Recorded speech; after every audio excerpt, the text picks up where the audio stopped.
오늘 우리에게 주시는 하나님의 말씀은 로마서 10장 14절에서 21절까지의 말씀입니다. 제가 가지고 있는 성경으로 신약 253쪽입니다. 말씀을 봉독하겠습니다. 그런즉 그들이 믿지 아니하는 이를 어찌 부르리요? 듣지 못한 이를 어찌 믿으리요? 전파하는 자가 없이 어찌 들으리요? 보내심을 받지 아니하였으면 어찌 전파하리요? 기록된 바 아름답도다 좋은 소식을 전하는 자들의 발이여 함과 같으니라. 그러나 그들이 다 복음을 순종하지 아니하였도다. 이사야가 이르되 주여 우리가 전한 것을 누가 믿었나이까 하였으니 그러므로 믿음은 들음에서 나며 들음은 그리스도의 말씀으로 말미암았느니라. 그러나 내가 말하노니 그들이 듣지 아니하였느냐? 그렇지 아니하니 그 소리가 온 땅에 퍼졌고 그 말씀이 땅 끝까지 이르렀도다 하였느니라. 그러나 내가 말하노니 이스라엘이 알지 못하였느냐?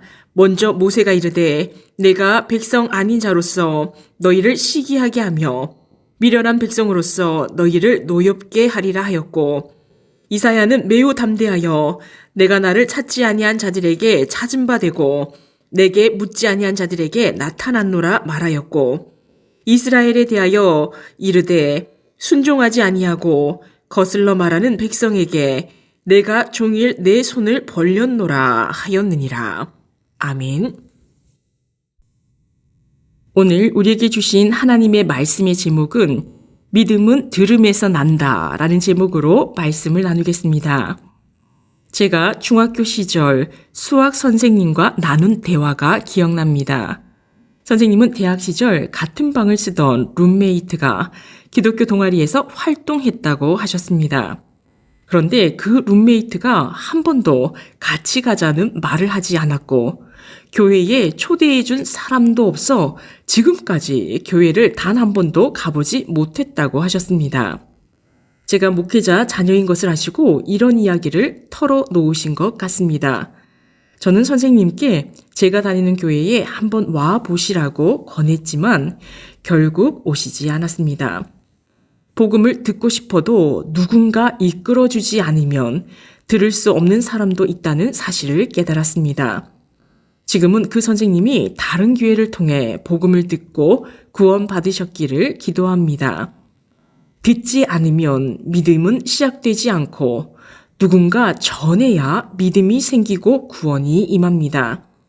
어떤 이는 복음을 거부하지만 또 어떤 이는 간절히 듣고 싶어도 기회조차 없습니다. 그러므로 우리는 복음을 전하는 일에 더욱 지혜롭고 민감해야 합니다. 요한복음 5장 24절은 이렇게 말합니다.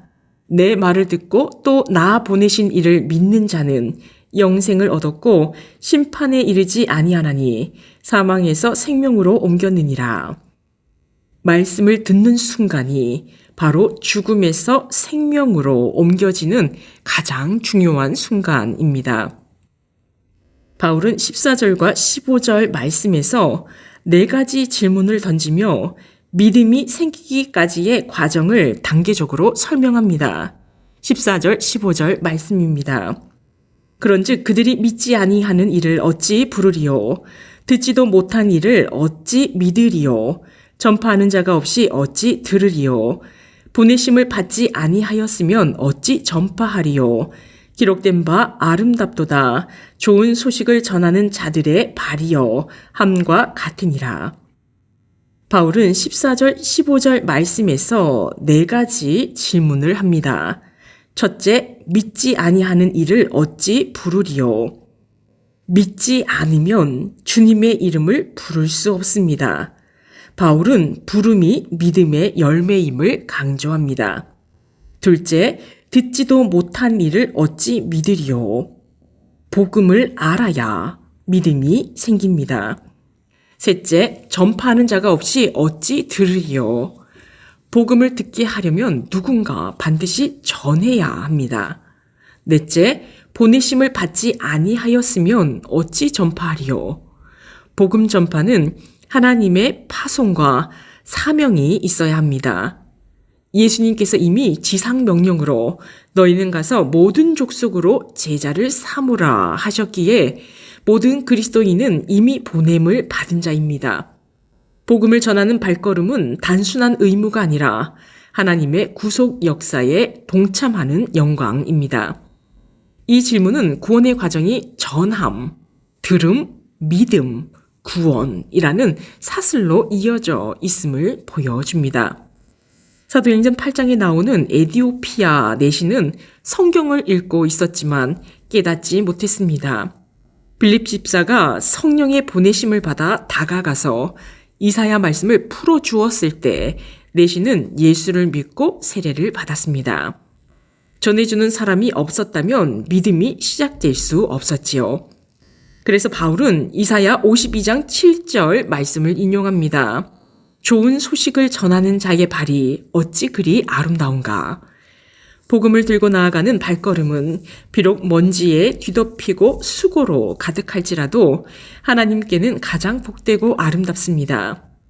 복음을 전할 때 말이 서툴고 능숙하지 못할 수 있습니다. 그러나 하나님 보시기에 참으로 귀한 것은 복음을 전하려고 움직이는 그 발걸음입니다. 전도의 능력은 성령님께서 행하시고 우리는 다만 복음을 전할 곳으로 발을 옮기는 순종을 해야 합니다. 16절, 17절 말씀입니다. 그러나 그들이 다 복음을 순종하지 아니하였도다. 이사야가 이르되 주여 우리가 전한 것을 누가 믿었나이까 하였으니 그러므로 믿음은 들음에서 나며 들음은 그리스도의 말씀으로 말미암았느니라. 인용된 이사야 53장 1절 말씀에 이렇게 탄식했습니다. 우리의 전한 것을 누가 믿었느냐? 복음이 전해졌지만 모든 사람이 믿는 것은 아닙니다. 그러나 중요한 원리는 변하지 않지요. 믿음은 들음에서 나며 들음은 그리스도의 말씀으로 말미암았느니라. 히브리서 4장 12절은 말씀의 능력을 이렇게 설명합니다. 하나님의 말씀은 살아있고 활력이 있어 좌우의 날선 어떤 검보다 예리하여 홍과 영과 및 관절과 골수를 찔러 쪼개기까지 하며 또 마음의 생각과 뜻을 판단하나니. 즉 귀로 들어올 때 말씀은 우리의 심령을 찔러 변화시킵니다. 18절과 19절 말씀은 시편 19편 4절과 신명기 32장 21절 말씀이 인용되었습니다. 시편 19편 4절 말씀에서 하나님의 말씀은 이미 온 땅에 울려 퍼졌다고 합니다.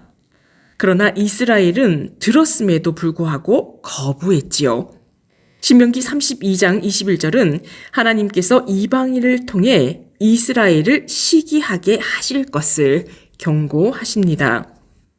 바울은 20절, 21절 말씀에서 이사야 65장 말씀을 인용하여 하나님의 구원하심에 대하여 말씀을 이어갑니다.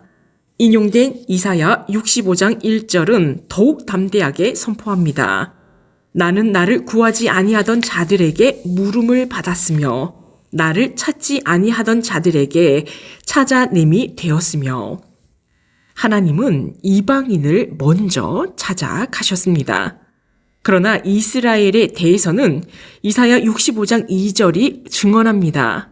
내가 종일 손을 펴서 자기 생각을 따라 옳지 않은 길을 걸어가는 패역한 백성들을 불렀나니. 하나님은 포기하지 않고 손을 벌리셨지만 그들은 거부했습니다. 이스라엘의 거절은 하나님의 구원 계획 속에서 오히려 복음이 이방 세계로 확장되는 통로가 되었습니다. 인간의 불순종조차도 하나님의 구원 역사 안에서는 도구가 되는 것입니다. 오늘 본문은 우리에게 세 가지 도전을 줍니다. 첫째, 말씀을 가까이 하라. 믿음은 들음에서 납니다.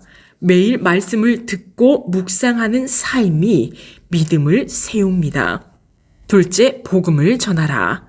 내가 전하지 않으면 그들은 들을 수 없습니다. 우리가 전할 때 다른 이의 믿음이 시작됩니다. 셋째, 하나님의 인내를 기억하라.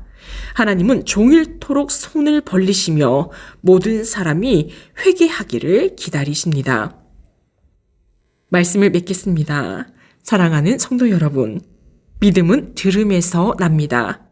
말씀을 듣는 자리에서 우리의 믿음이 자라나고 우리가 복음을 전할 때에 다른 이의 믿음이 시작됩니다.